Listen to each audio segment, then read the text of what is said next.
Welcome back to Behind the Play. My name is Alex Adams, and today we are joined by Salim Valji, who covers the Flames for TSN. Thanks so much, Salim, for taking the time and coming on, especially on the second day of the draft. So we really appreciate it here, and hopefully your draft week's been going well. It's not like the Flames haven't been in the news. So thanks so much again for taking the time. Yeah, thanks a lot. You've had a lot of great guests, and I'm honored to be included in that list here. So I appreciate it. Well, thanks so much. And I first want to ask you a little bit about your career. For you, Yeah. Salim, when did you first think you might want to pursue a career in sports journalism? And how much, I know you talked before about the '06 Oilers Cup run. How much did that impact your kind of pursuit of sports journalism? So I grew up in Edmonton, and I think I knew when I was a kid that I really wanted to be a journalist. I always thought I would be a newspaper writer. That was sort of my initial thought as a kid. And in Edmonton, we have a few really great ones like Jim Matheson and Mhm. and Terry Jones and Rob Tychkowski, whose work I read and consumed religiously.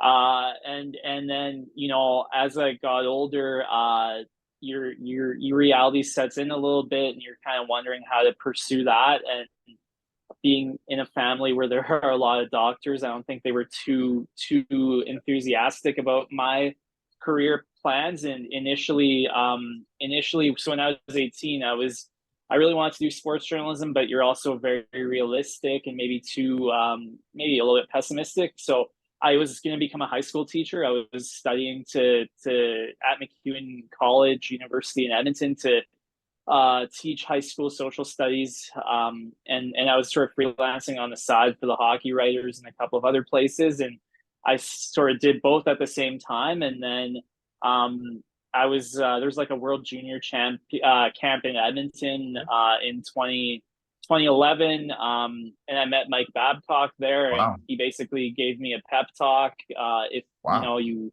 want to pursue this as a career, you should do it, right? Like, and he actually gave me a really good roadmap. And this is in 2011. I actually a few weeks prior, I'd actually paid my own way to the NHL draft and Wow. wanted to see how that worked. It was in Minnesota. It was the draft that Nugent Hopkins got chosen for first overall. It was incredible to network and everything. I don't think it was my first time I'd ever flown internationally on my own, so that was really neat.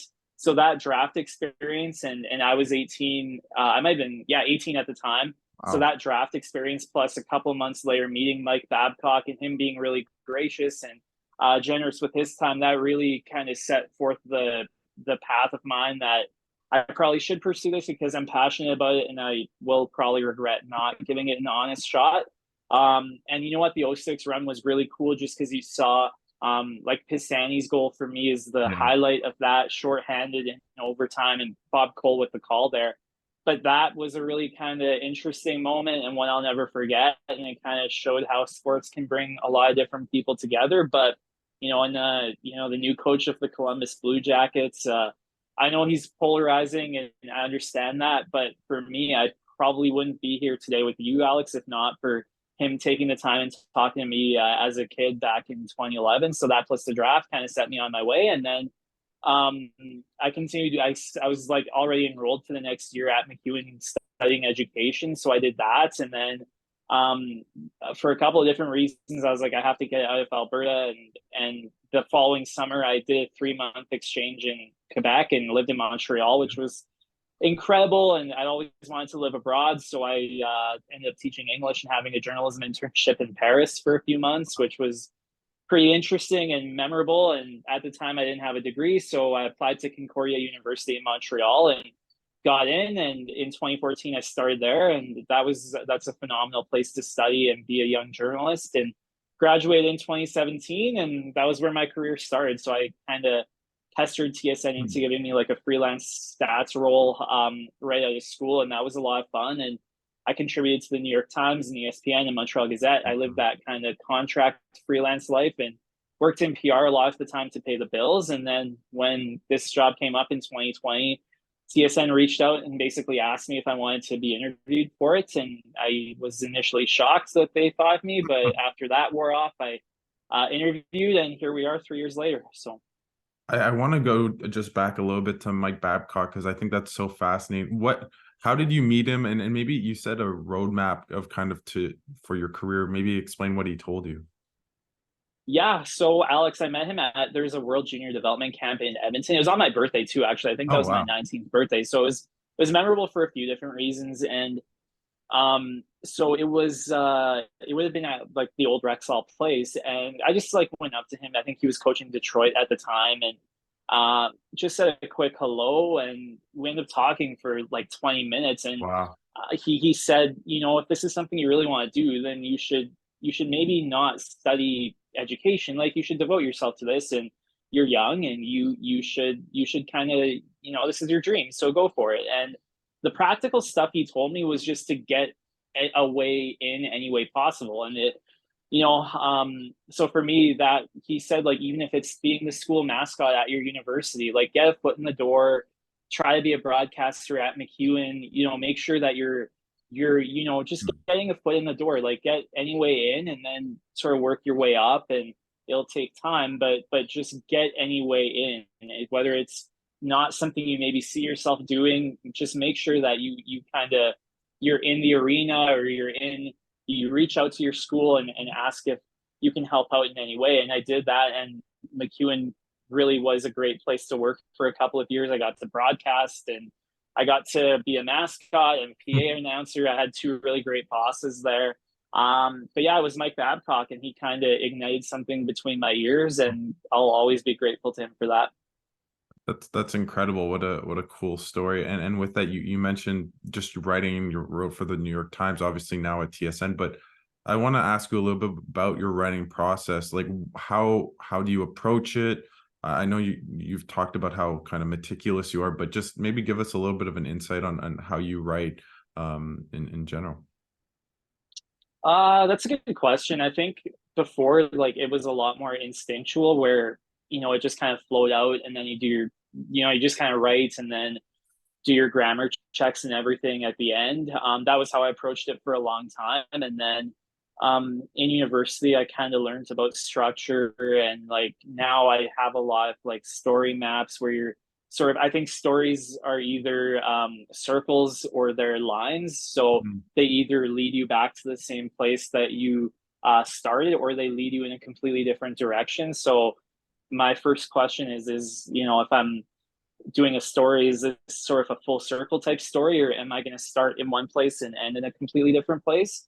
And then it's taking 10-15 minutes and trying to figure out what's the most important things, what do I really think people should know, which would then go at the top. And then I have like arrows that I use on like a sheet of paper, like this is where I want it to go, this. It's like a bit of a puzzle. And then you get to writing, and by that point you've done your interviews, and you've gotten all the facts that you need. So that would be how I do it now. Like I'm going to be writing today about the draft, and that's Yeah. how I'm going to do it. Like I'll do all the avail of interviews with the prospects and the GM, and then kind of figure out if we're starting about the Flames first round pick, are we going to end with talking about that first round pick, or are we going to start with, hey, they had Hanifin and Lindholm that they might or might not have dealt today? Like you're figuring out what fans like you are really wanting to understand, and then you put that at the very top, and then you kind of go down. Okay, what's the beef? What's kind of the stuff that you want to add context to? And then something I'm trying to be a lot more careful of now is just Okay. making like the framing of stuff. Like, I have my opinions about how the Flames do business or other teams, but I get to say those opinions on occasion. But for these types of stories, it really is kind of what the most important details are. This is a very newsy day. It's about a potential franchise altering weekend for the Flames that so far as they've dealt only one player. So you're trying to make sure that you're being fair, you're being you can inject your opinion and analysis, but doing so in sort of a respectful manner. And I grew up wanting to be a newspaper writer, so I love like adjectives and adverbs Yeah. and dressing it up. And I mean that Hmm. that doesn't work all the time for Yeah. TSN for obvious reasons, right? Like the way people consume content is different. So sometimes I try to get fancy with the writing, but for the most part, it's a little more tame than before. Whereas with the New York Times, they had a lot more kind of room for that because they are a written first publication. But yeah, man, you figure out what the top things that you want readers to understand are. You put those at the very top of your story, and then it's about those story maps and figuring out if it's a circle or a line, and then you know what, just the grammar checks are super important. And TSN's got editors and whatnot, but you try to make their job as pain free as possible, and then it comes out usually a few minutes later. So awesome. And with that, I know you go on TV as well. These days I always see you with Jay Onright, and obviously your hits post game for Flames and the Stampeders. But I know, what was the transition like for you going from being primarily print and written to being on TV? I think I saw somewhere that you did vocal and tongue exercises for TV. Just maybe tell us a little bit about that transition for you. yeah, I mean, it's tricky, right? Like it's not sort of a light switch and oh, you're made for TV. Like it's always going to be something that you have to work at. I think it's like a muscle where you always have to be exercising it. It's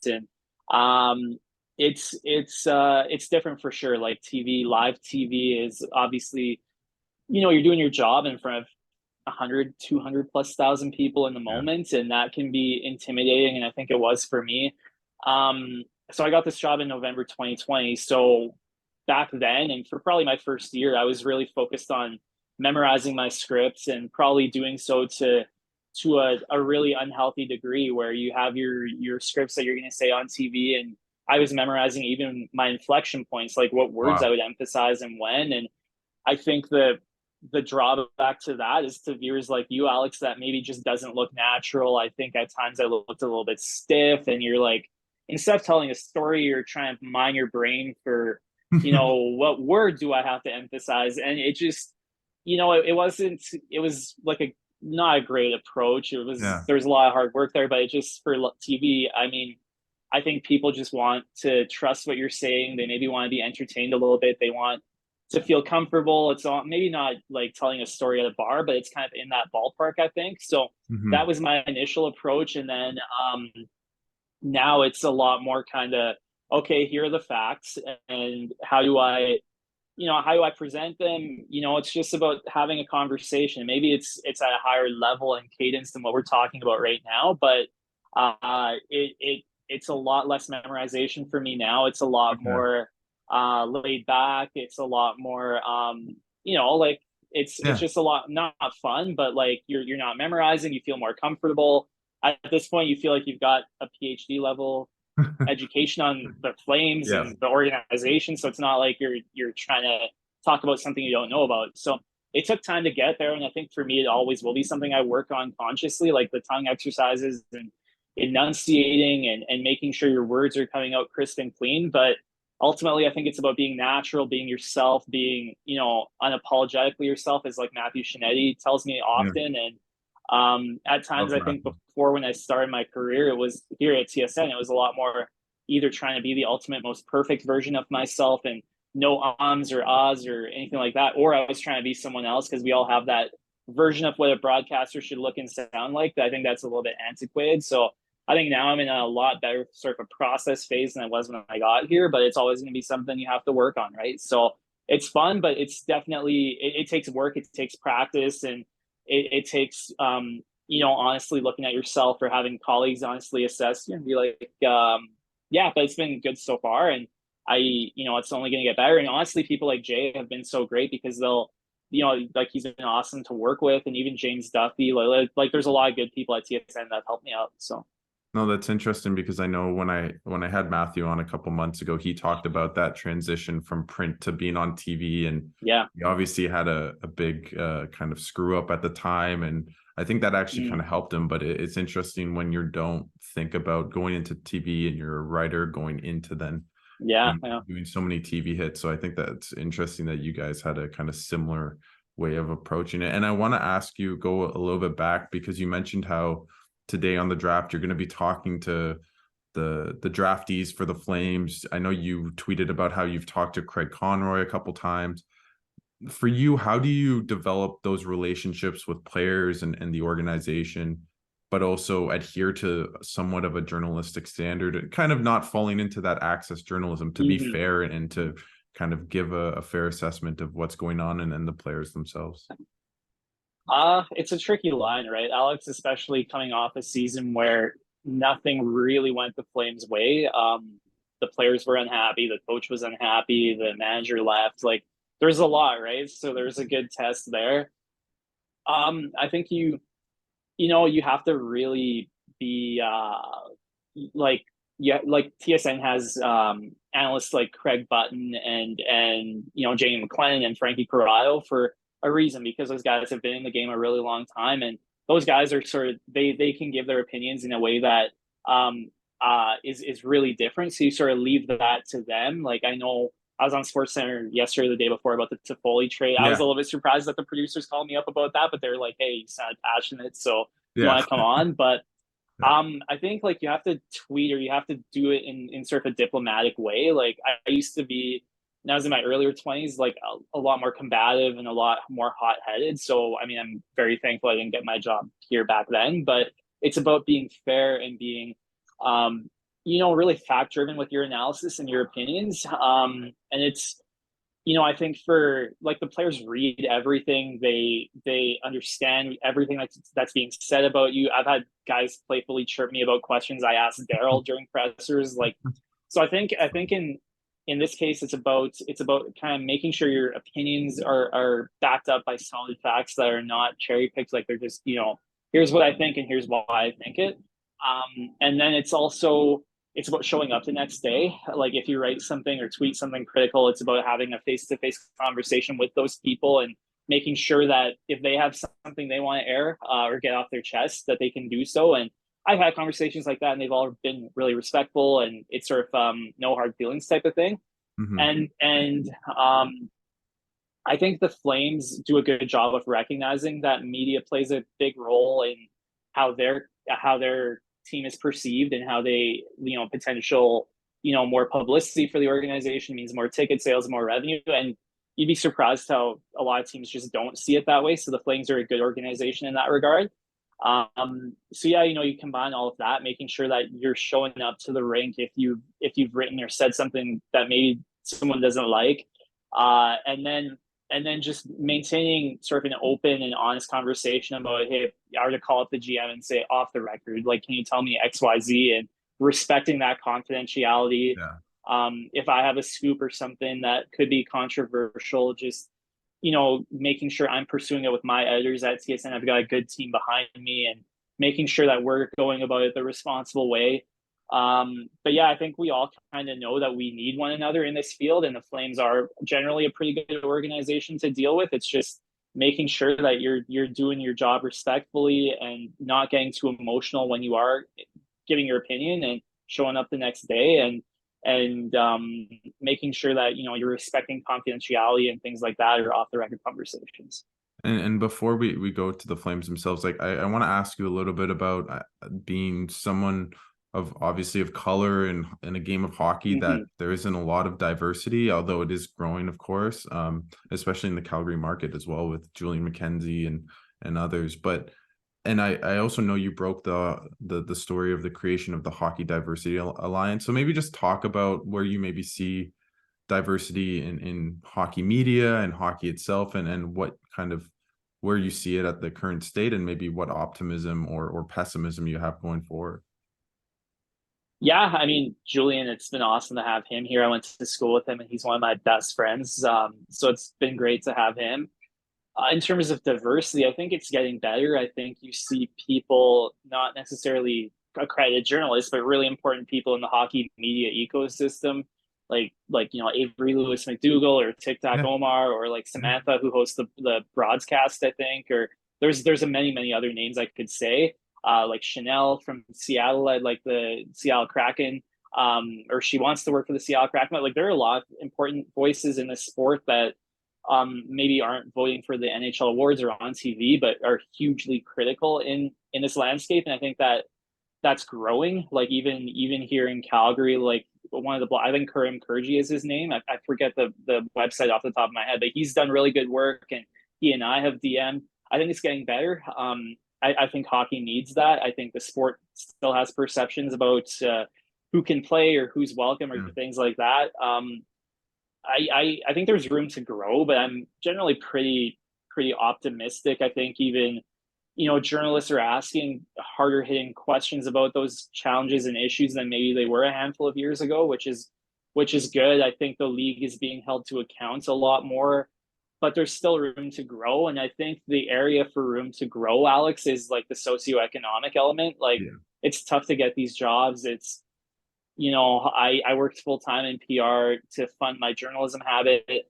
I think we have to, race and gender is important, and also socioeconomics opportunities, and making sure that kids that go to public schools or don't have a ton of family money can find their way to sports journalism jobs, because it is really tough. Like a lot of the times people might be living at home. Like I didn't have that option. So like I was living basically, in Yeah. Quebec, and my family was in Alberta. And I think it's important to the next step is making sure that there are avenues where kids that come from families that just don't have a ton of money also have access to these opportunities and chances to interview players or kind of work their way into sports media. So that's where I see the evolution that should take place, like whether it's scholarship programs Yeah. or bursaries, or maybe you have a contest that best essay wins a all inclusive trip to cover a Flames game. Like I don't know how you do it, but Yeah.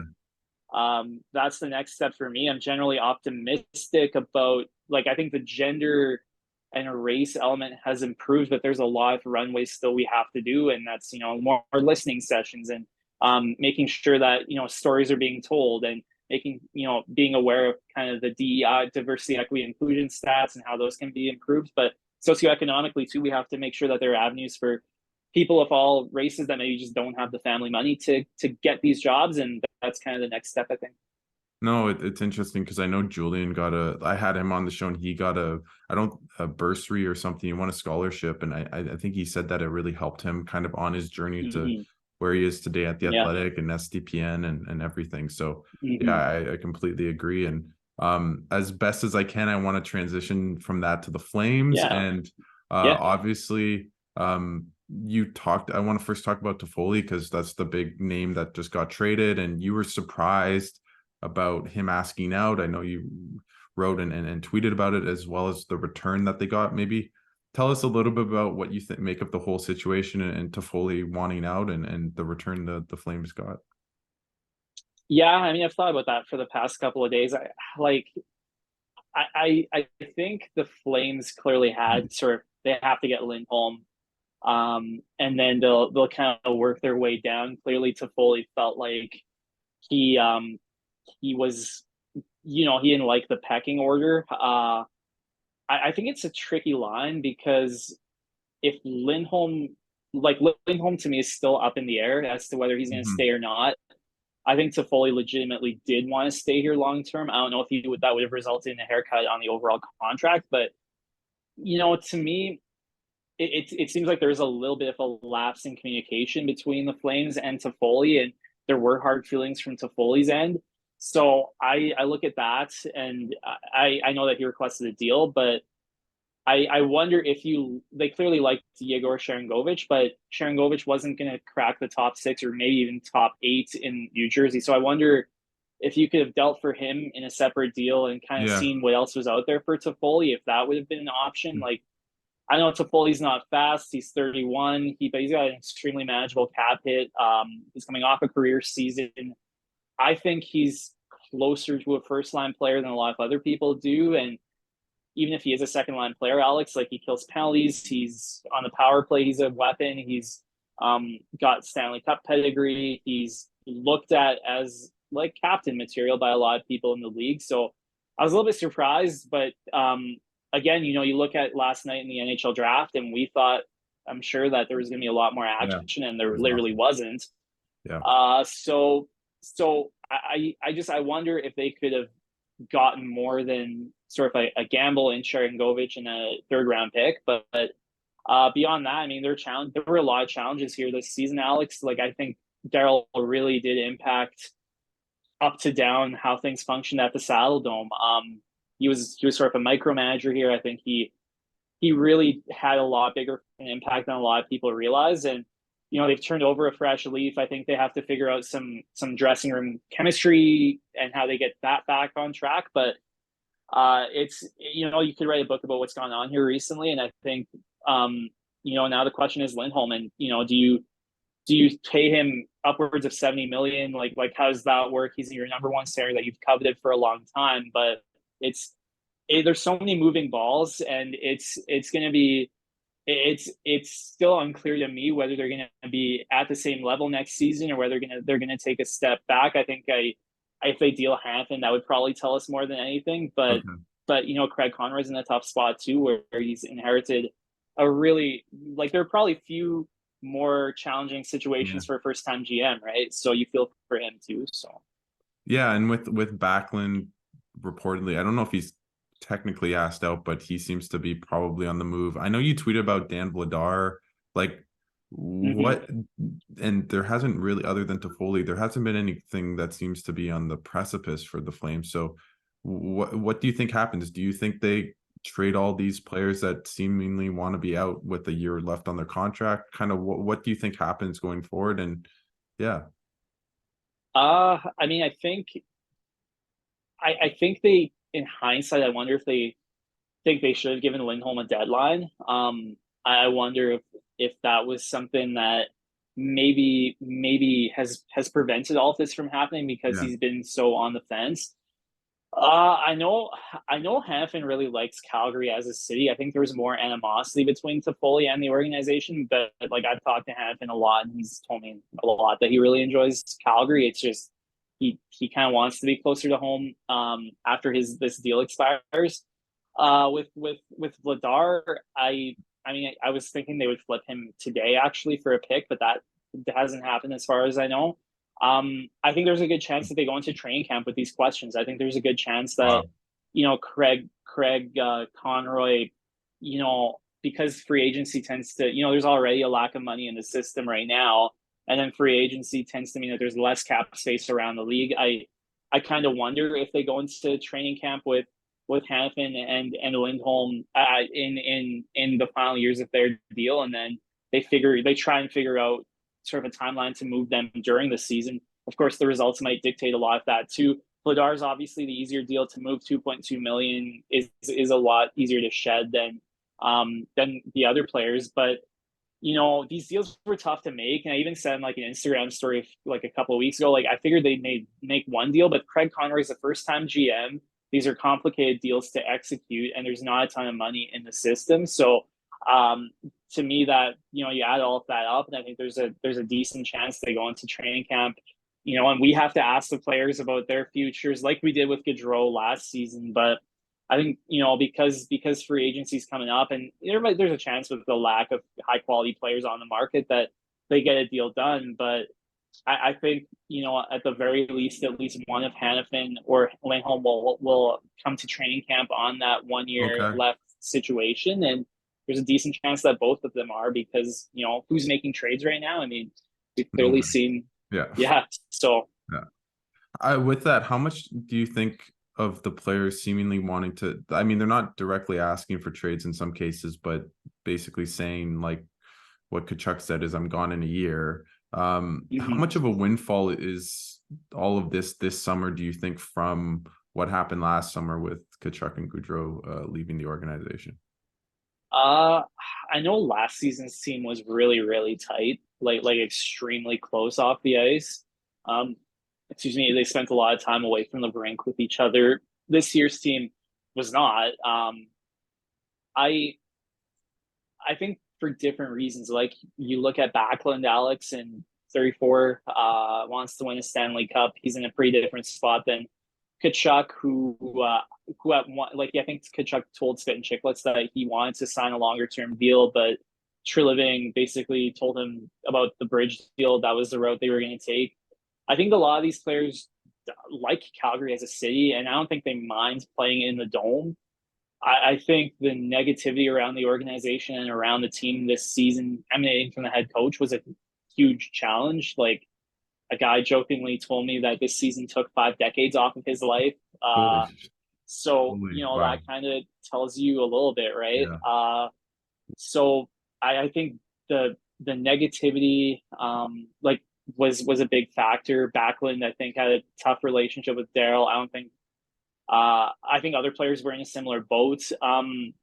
If you look at I don't know if there's one reason, I guess is what I'm trying to say. I think each player has different kind of rationales for making their call. Toffoli clearly wanted to stay here, but he felt a little bit insulted by the pecking order. Hmm. Lindholm, I think, is at least open to the idea of sticking around Calgary. It's just, the contract, and is he open enough to maybe taking a haircut on that deal? We're not sure.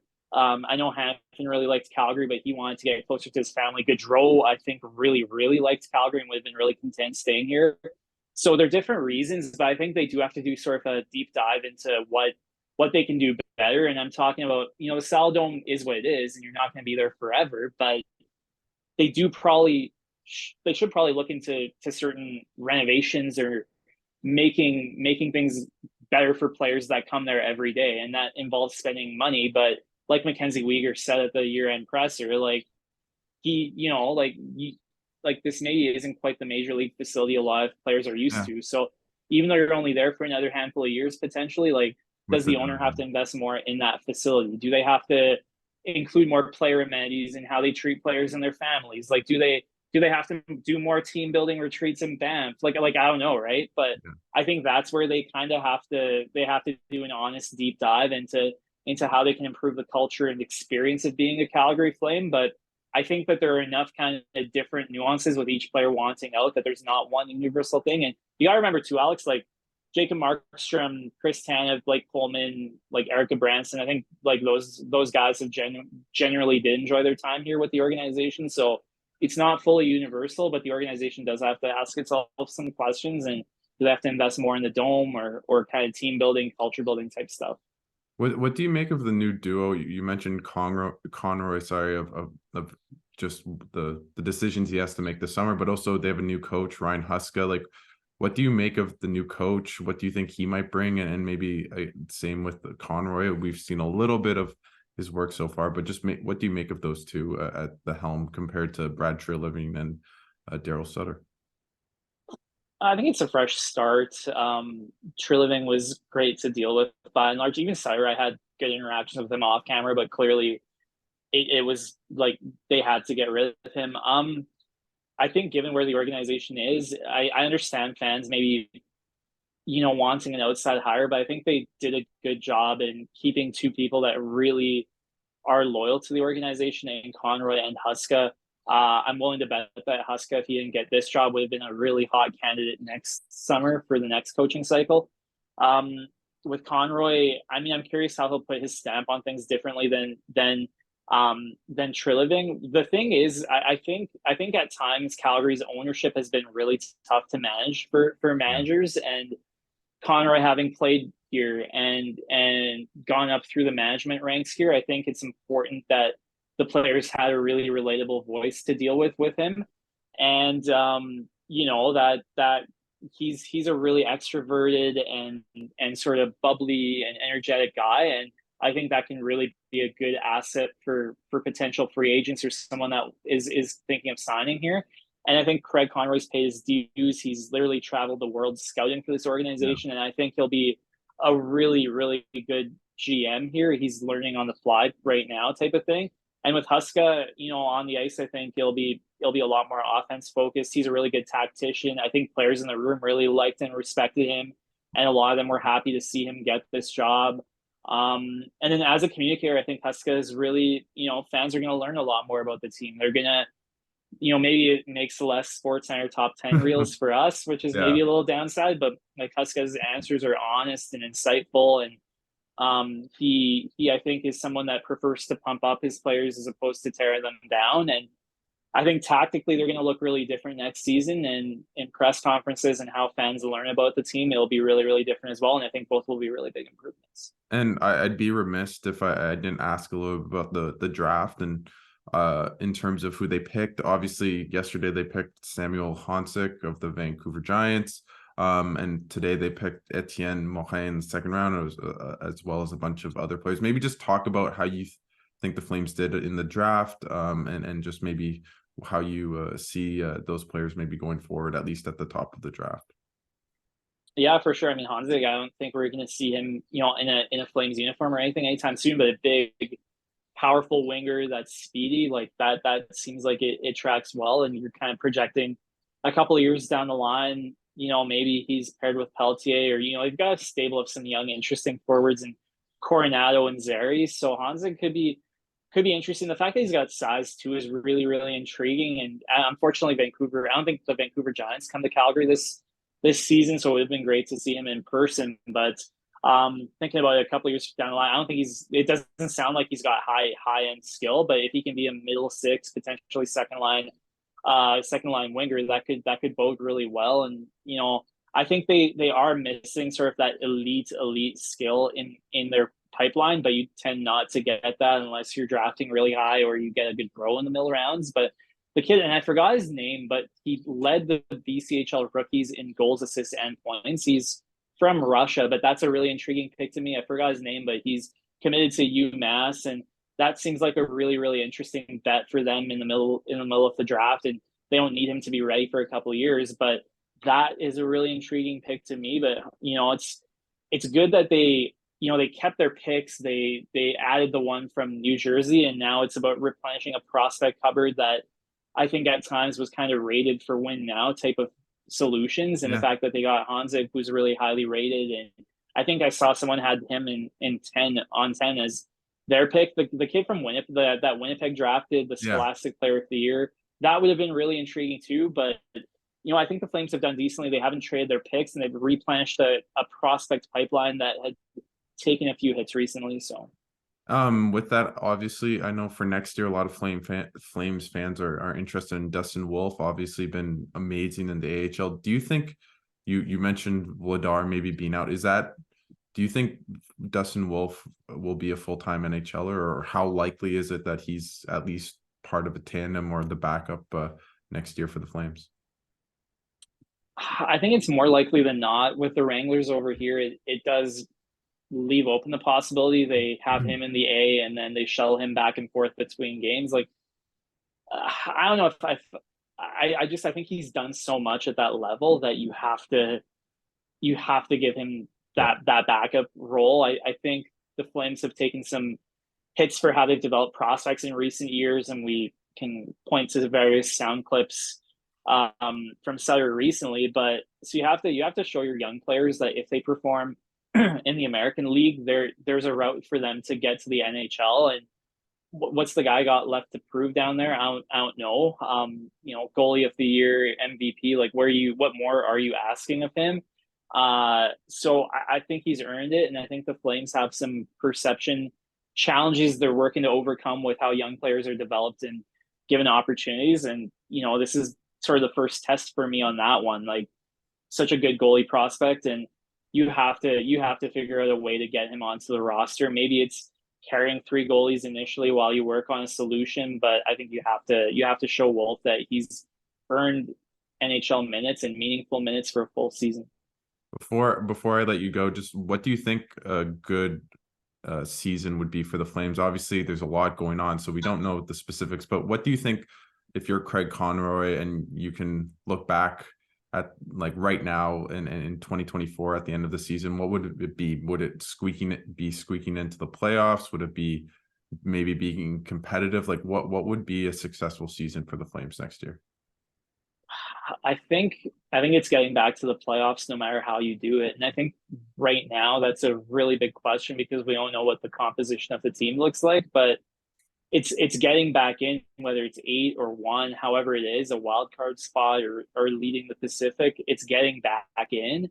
That would be a huge leap. And then beyond that, I think, Alex, it's, making sure that Jonathan Huberdeau is the best version of himself, for most of the season.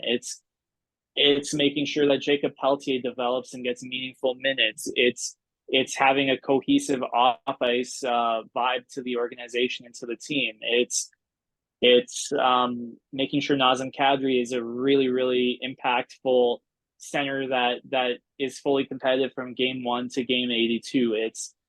It's making sure that any free agents you do acquire, and I don't think they'll be that active on July the 1st, but making sure those free agents, you're integrating them well into the team and making that process as smooth as possible.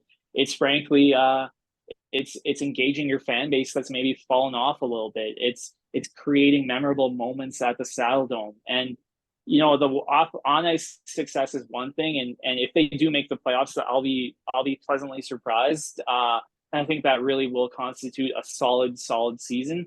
And I know Flames fans are sick of that because that's kind of been their story for a long time. But beyond that, it's sort of making sure the off ice elements are working, team building, cohesive dressing room, and then with certain individual players, Jacob Pelletier, him having a solid campaign where he's being coached up, and Jonathan Huberdeau is really, really important to this group. So making sure that he is the best, most confident version of himself. And if you add all of that up, if you can get 80% of those goals, I would say that's a successful season. Well, thank you so much, Salim, for taking the time and coming on. I just want to give you the floor. Is there anything, obviously the draft today, so what should people kind of look forward from you coming up at TSN?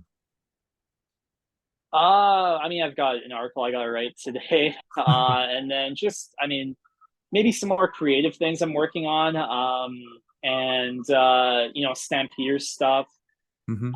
And then just beyond that, I know lots of aspiring journalists watch this. I know you've seen some job cuts, but I think it's important to go for your dreams and don't get discouraged. And I think there's opportunities in this field. It may sound daunting and uphill, but there are ways to wiggle in and build a nice career. And make sure you take care of your mental health and well-being first and foremost. But I know it seems pessimistic or bleak at times, but life's short and dreams are important to chase. Just make sure you're taking care of your mental health and well-being first, and don't get too down by recent news, because we need great storytellers and great young people in our field. So Well, I'll definitely take you up on that and do my best. And thanks so much for taking the time and doing this, especially as I said a couple times, just on such a busy day. So I really, really appreciate it. And I'll definitely be checking out all your stuff at TSN, and have a great draft day or rest of draft day, and a great